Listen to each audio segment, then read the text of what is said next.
Support for Kalamazoo Lively Arts is provided by the Irving S. Gilmore Foundation. Watch Kalamazoo Lively Arts every Tuesday at 6 p.m.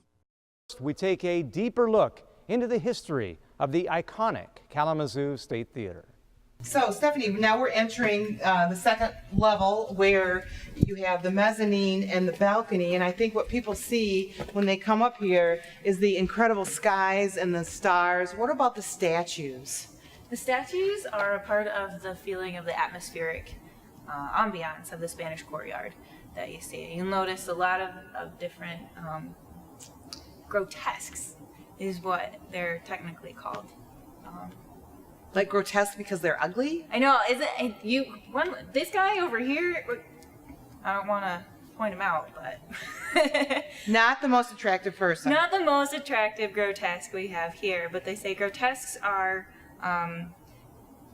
statues within the building, but gargoyles are those that are outside and have water coming out of them. But yeah, you'll see that it adds to the ambiance with the lighting and the ceiling or the roof, the Spanish roof tiles. And it's interesting because every time you walk in here, you notice something different. And in fact, I just did right now. You'll see the pieces below the Spanish tiles. They have statues of little people holding them up. I didn't notice that before. And then there's the decorative lighting. Now we've put red on the lights that are closest to the stage because we don't want to detract from what's going on with the performance, but we still want to show off the details of what is there. So we have the lighter bulbs. And this really hasn't changed since 1927. No. With the statues and the lighting and everything else that makes this so unique. We've done pretty much no changes. we have no changes. Anything that we need to do for safety, we've made sure to implement. But we're working very hard to preserve the architecture in here. So the Kalamazoo State Theatre is a historic atmospheric theater built in 1927. The architect is John Eberson. He's an internationally known architect from Chicago.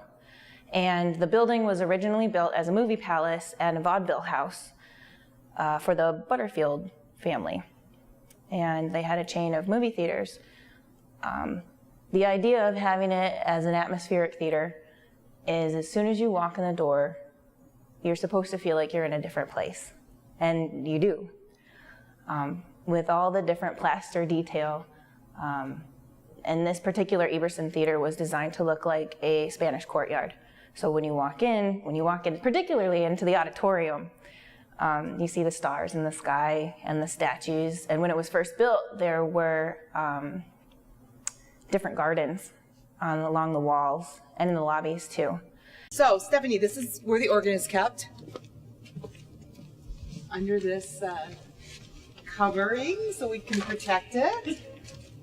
Yes, we don't have the organ exposed during shows, and so in the crazy times of concerts, we try to keep it under here. So a lot of people don't even know that this is here because we have covered it to protect it. And this could make every sound that was necessary for the silent film. When you say the organ makes every sound, what do you mean? Every sound? If there was a doorbell, this organ would play the doorbell. No kidding. If there was bird song, it would come from here. And what happens is you touch the key and it relays a message to a blower that's in a room that's locked downstairs. And that blower will send air to the different pipes. And I mentioned the different pipes. They're in these two organ chambers. So this looks only decorative, but behind there are just banks of, that's where most of the instruments are. And here it's mostly the pipes. Human voice that could play song. And the tom-tom and the xylophone would all be relayed from pushing a key or a pedal on the console. So it's kind of like an old-time synthesizer. When you hear synthesizers today, you know, doing all those types of sounds like drums or whatever, this was really doing the same thing in 1927. Yes. And it's funny because everybody has a story about how they would sneak in, you know, off a level. I had somebody else tell me they'd sneak in from the fire escape. But, you know, their face lights up. The faces light up when they have these memories. They'll have their first date or their first kiss. I remember coming here as a kid, and I remember seeing the the clouds and the stars, and I really thought I was outside, and I didn't know where I was. I remember that my dad took me here, and it was this really cool place. And now coming back, I understand where that memory's from. It's a place where people gather. It's a place where you go to have that feeling of escapism, to have a good time. I mean, that's the point, for everybody to just have a good time. And you can tell. The artist has a great time, and the audience has a great time. And I love being a part of that. It's the overall experience, and I love being a part of that, and I love the impact it has on Kalamazoo, too.